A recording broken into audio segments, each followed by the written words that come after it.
В Вашингтоне сотни активистов проследовали маршем к Белому дому. Они призывают президента Барака Обаму остановить депортацию незарегистрированных мигрантов и провести иммиграционную реформу, чтобы люди получили возможность работать. Люди скандировали лозунги на английском и испанском.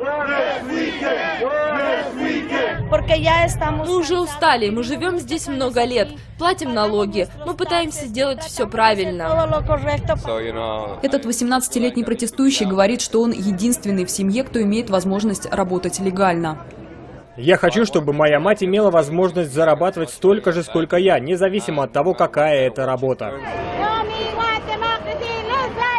Митинг организован неправительственной организацией, которая помогает иммигрантам. Подобный проходит по всей стране. Когда колонна протестующих приблизилась к Белому дому, полиция арестовала более сотни из них. Людей обвинили в блокировании тротуара и наложат штраф в $50.